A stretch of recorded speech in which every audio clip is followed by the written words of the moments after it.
So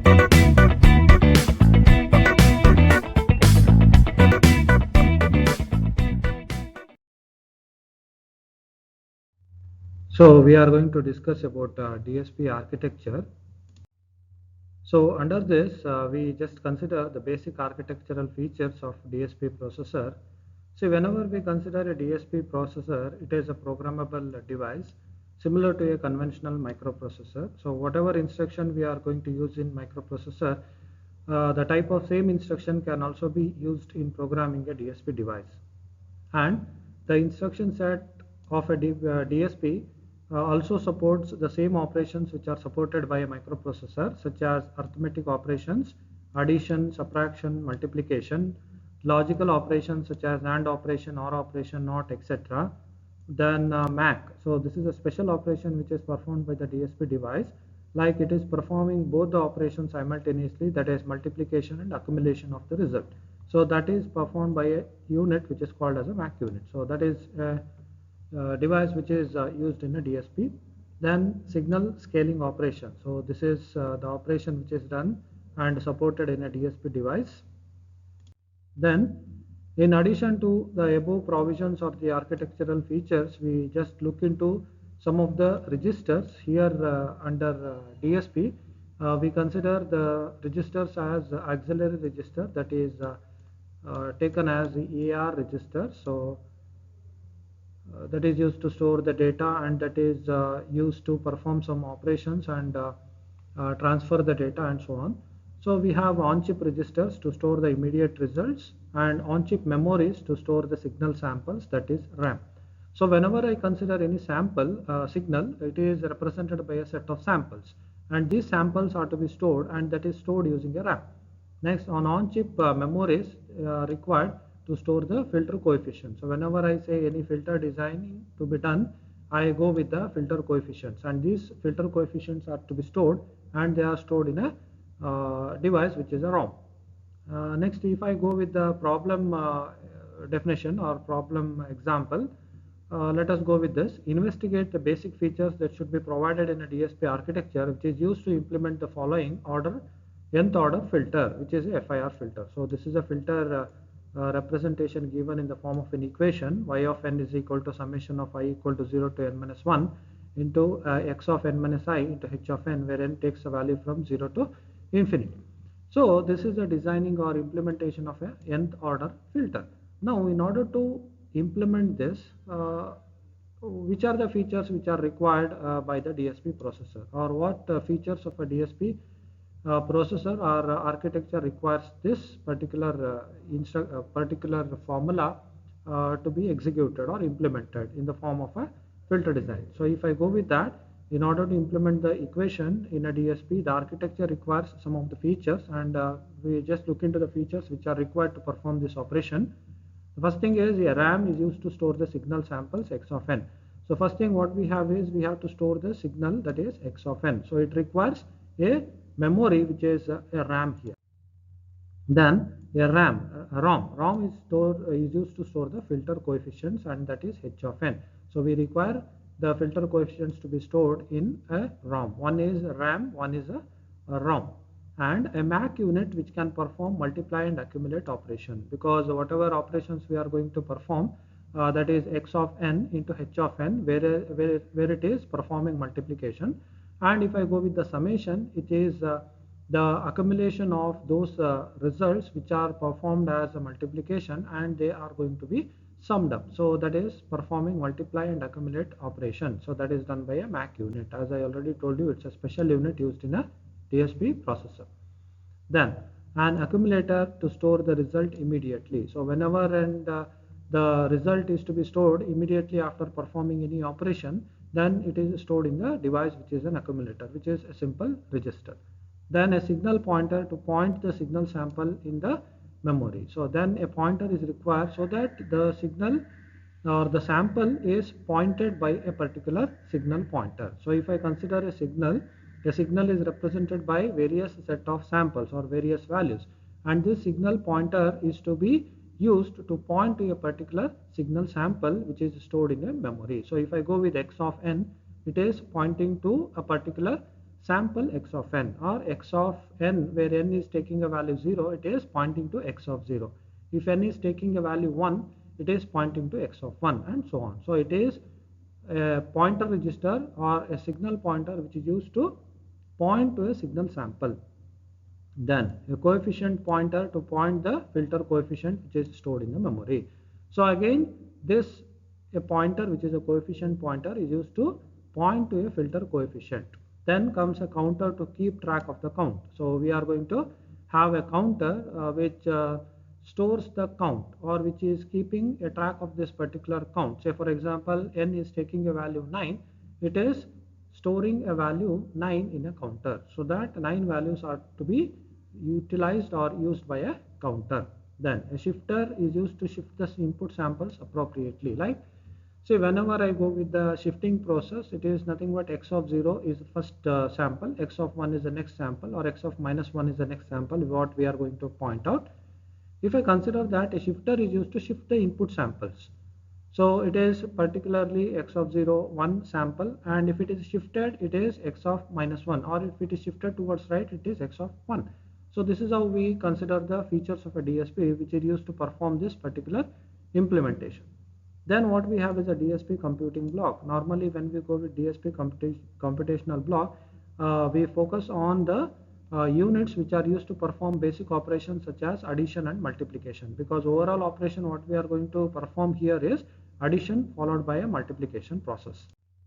Then we have a multiplier, which is the basic unit used here. Then parallel multipliers. So whenever I go with conventional or single chip multipliers, we can use it for implementing any DSP functions on a VLSI chip. But due to so many drawbacks of using just a multiplier, we are going with a parallel multiplier which can reduce the computing time. So parallel multipliers are replaced by traditional shift and add multipliers. So whenever I go with the multiplication operation, it is nothing but a process of shifting and adding. So shifting and adding will give us a result of multiplication, but that is a lengthy process and which requires more computing time. So that is a drawback in a conventional multiplication process. So we go with the parallel multiplier. So in a parallel multiplier, we are going to take a single processor cycle to fetch and execute the instruction, whereas if I go with conventional method, it requires separate cycle for fetching and execution. So we have seen that in a microprocessor we have several operations to be carried out in order to execute an instruction, that is fetching, decoding and executing. Okay, so similarly in this case of parallel multipliers, we are going to take up a single processor cycle to fetch and execute the instruction and to store the result and they are called as array multipliers. So we are going to we are going to execute the instruction by using a parallel multipliers, and we are going to store the result using a array multiplier. So that is a benefit of using a parallel multiplication process, which can reduce the number of processor cycle so that the processing speed will be more and computing speed will be lesser. The key features to be considered for a multiplier. So how to choose a multiplier in a DSP processor? So we go with accuracy. So whatever values it is going to give, that should be very accurate. Dynamic range, the maximum and minimum value should be properly specified, or it is to be properly supported by the multiplier or multiplication unit, followed by a speed. So speed is very much essential when we go with the DSP processor. Then the number of bits used to represent the operands decides the accuracy. So that is what we already discussed under the computational accuracy, or wherein we are going to represent a number in terms of floating point or a fixed point type. So whenever we consider it, the number of bits are very important when we go with the accuracy and dynamic range of a multiplier. As we increase the number of bits, then the accuracy of the computing process is going to be very high.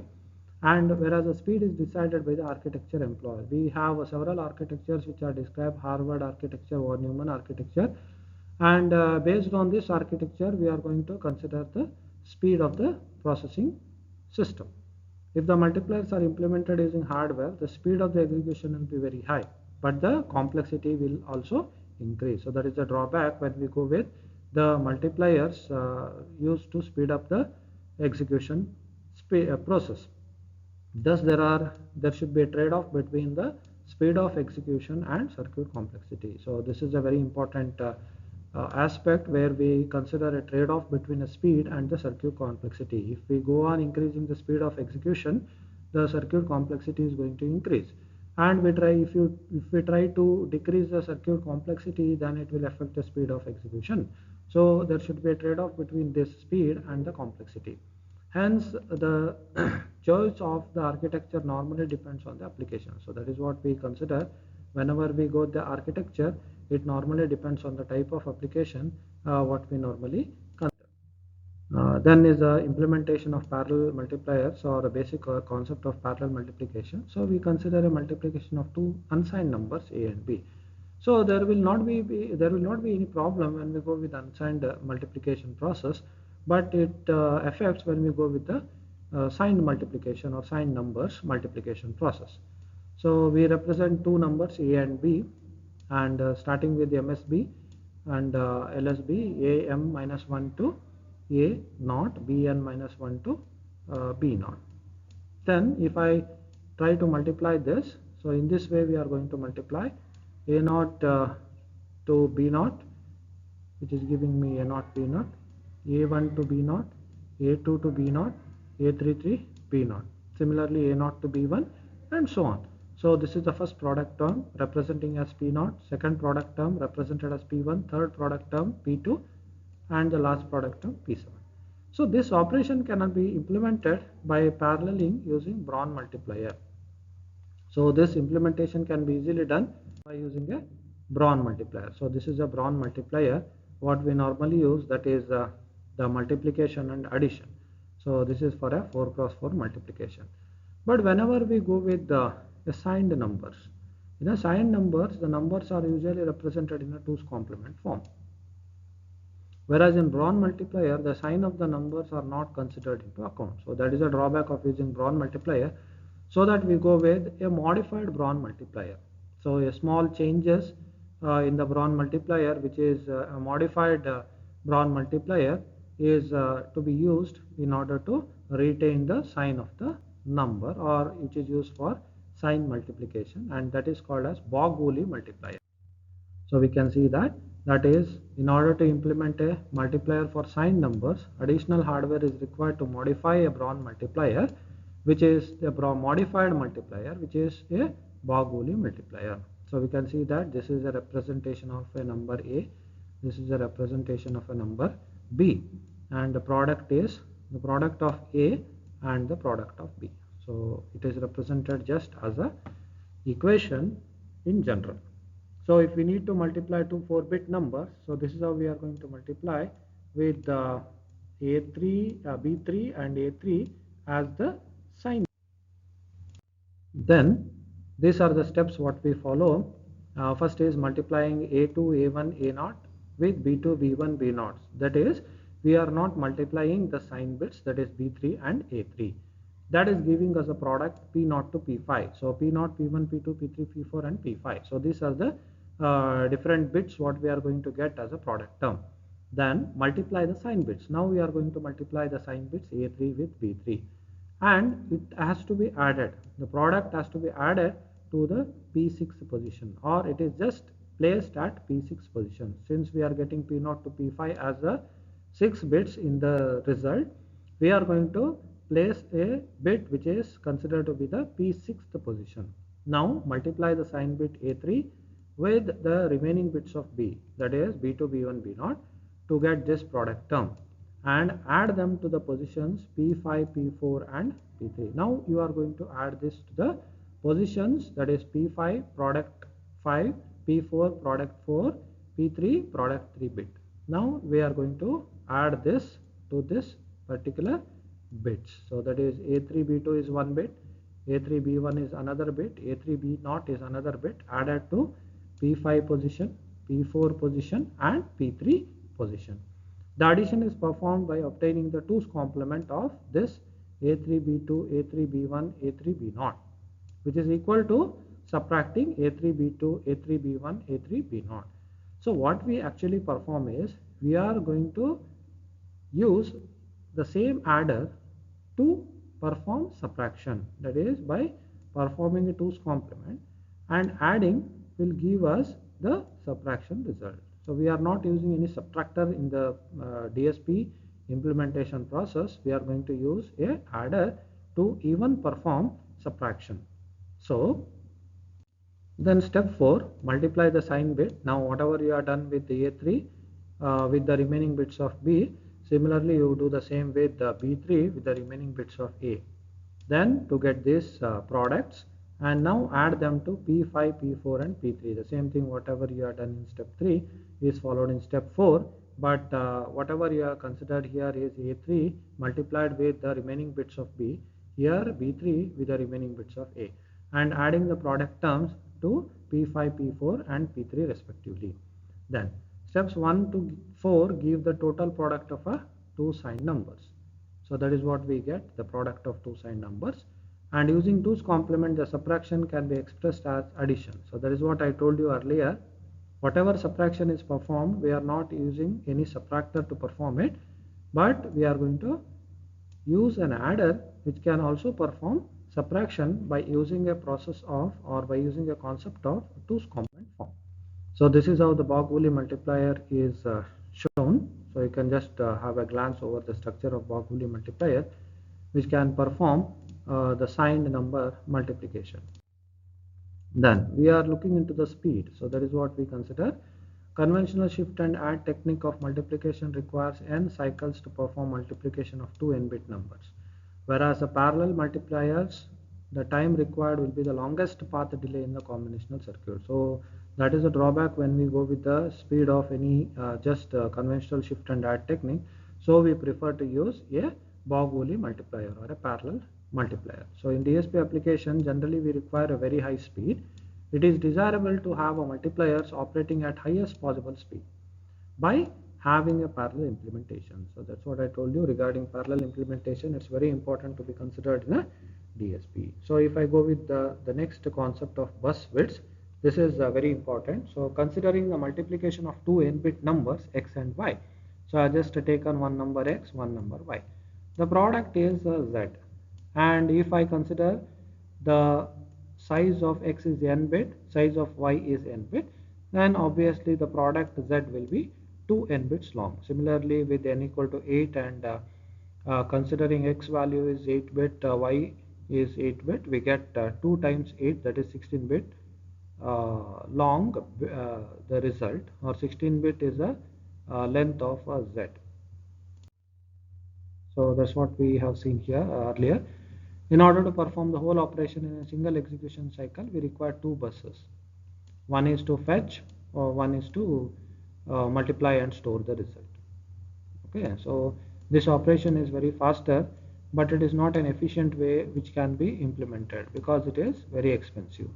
So we require different buses for performing this fetching and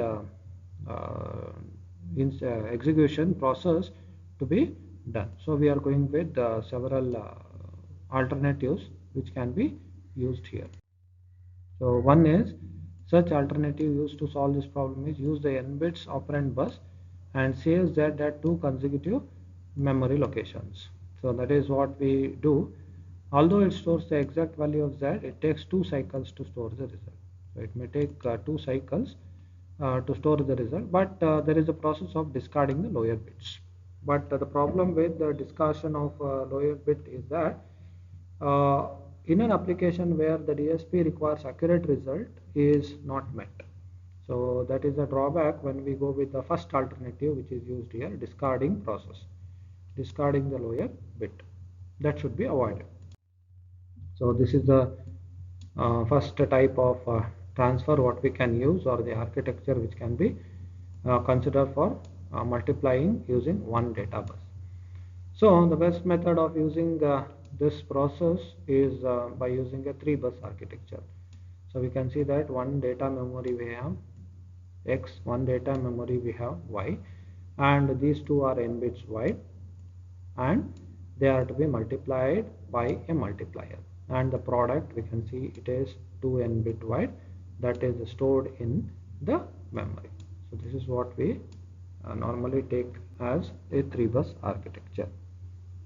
Then we can see with the 2-bus architecture, so program bus we have, a data bus we have, separately, and it is n bit wide, and again data is also n bit wide, and the data is multiplied by using a multiplier, that is x and y, giving us a product p, which is 2n bits wide, and it is stored in the product register, and the product is again reused and it is being transferred to the data memory, and it can be utilized for further multiplication process. So that is the advantage of 2-bus architecture.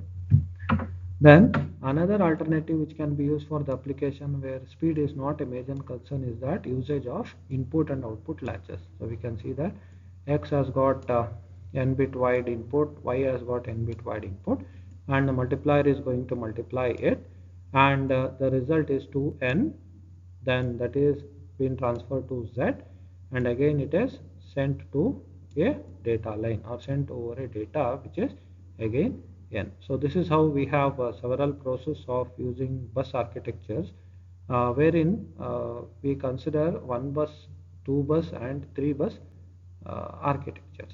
So that is what we consider under this topics as the 3 types of architectures.